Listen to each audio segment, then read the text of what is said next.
Hitik na mga aktibidad ang inihanda ng Bulacan Chamber of Commerce and Industry Incorporated o BCCI para sa Bulacan Business Conference 2021. Taon-taon ay dinaraos ang komperensyang ito para sa mga negosyante sa lalawigan, pero dahil nasa gitna pa rin tayo ng pandemya, magiging online ang aktibidad sa ikalawang pagkakataon. Ang tema ng Business Conference 2021, Kilos Bulacan, tugon sa kalusugan, kaligtasan at kabuhayan. Ayon kay Victor Mendoza, presidente ng BCCI, may kaugnayan sa nararanasang pandemya ang mga inihandang topic na tiyak na malaki ang maitutulong sa business sector na nahaharap ngayon sa mga pagsubok. For this year in particular, it's KKK Bulacan. This is Kilos Bulacan. So parang it is our way of rallying the people to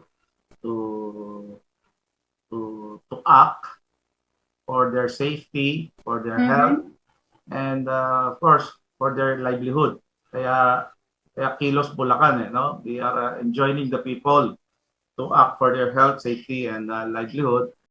Sa 4 na araw na komperensya, mga prominenteng speaker ang inimbitahan, kabilang dito sina Vaccination SAR Secretary Carlito Galvez at Presidential Advisor for Entrepreneurship at founder ng Go Negosyo na si Secretary Joey Concepcion III. Kabilang din sa tatalakayan ng pagbibigay oportunidad sa mga mangingisda dahil may mga coastal area sa lalawigan.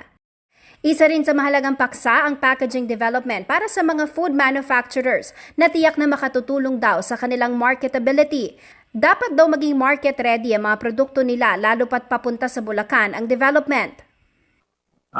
This is part of our initiative sa BCCI also, no? As part of our advocacy of preparing our industries and our people for the eventual opening of the Bulacan International Airport. Yeah, we are anticipating the arrival of millions of tourists once the airport opens, maybe 5 or 6 years from now.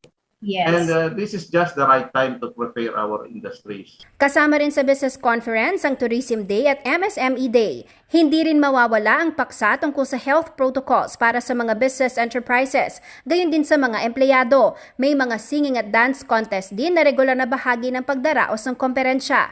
Magsisimula ang Bulacan Business Conference 2021 sa October 26 at tatagal hanggang October 29. Libre ito at imbitado hindi lamang ang mga taga-Bulacan kundi ang publiko.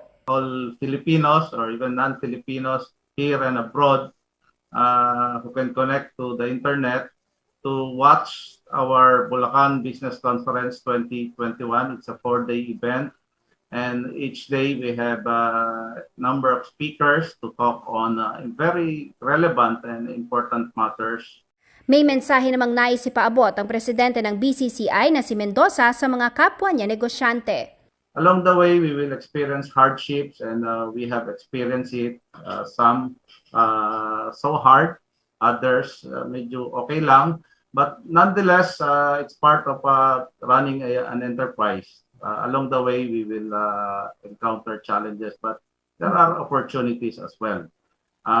Let us not be saddened by what is happening, but let us be more challenged by the situation, and so that we can continue to provide as employers, we can continue to provide jobs to people, we can continue to pay taxes to the government. Jennifer Salenga, CLTV News.